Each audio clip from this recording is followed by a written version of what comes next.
घने जंगल के बीच एक पुराना टावर खड़ा था जिसकी दीवारों पर बेलें चढ़ी थी और छत पर चमगादड़ झूलते थे।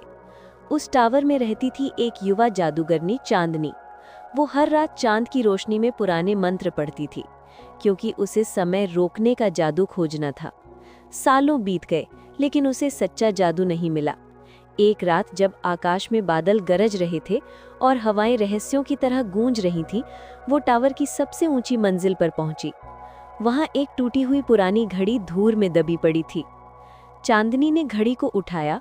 उसकी सुइयां लुकी हुई थीं, पर जैसे ही चांदनी ने उसे अपने हाथों से छुआ, घड़ी में एक नीली चमक फैल गई। कमरा अचानक समय के बुलबुलों से भर गया। दीवारों पर पुरानी यादों की परछाइयां नाचने लगी।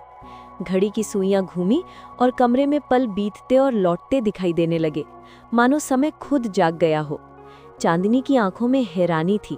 वो समझ नहीं पा रही थी कि ये जादू उसे मिला या समय खुद उससे मिलने आया। तभी घड़ी के अंदर से एक नीली आत्मा निकली, जिसका चेहरा शांत और आंखें गहराई लिए हुए थीं। वो बोली, समय को रोकना असंभव है, पर उसे महसूस करना ही सच्चा जादू है। आत्मा ने अपना हाथ फैलाया और चारों तरफ नीली धूल उड़ने लगी, जो हर चीज को धीमे धीमे चमकती बना रही थी। घड़ी ने अचानक एक मधुर टनकार दी और उसके साथ समय की गति थम गई। हर पत्ता, हर हवा का झोंका, चांदनी की सांस तक थम गई।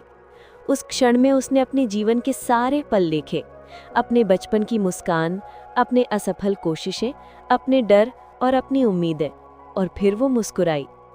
जैसे ही उसने मुस्कुराया, घड़ी की सुइयां फिर से चल पड़ी और पूरा टावर जीवन की धड़कन से भर गया। आत्मा धीरे धीरे आसमान में विलीन हो गई और टावर की खिड़की से चांद की रोशनी अंदर आई।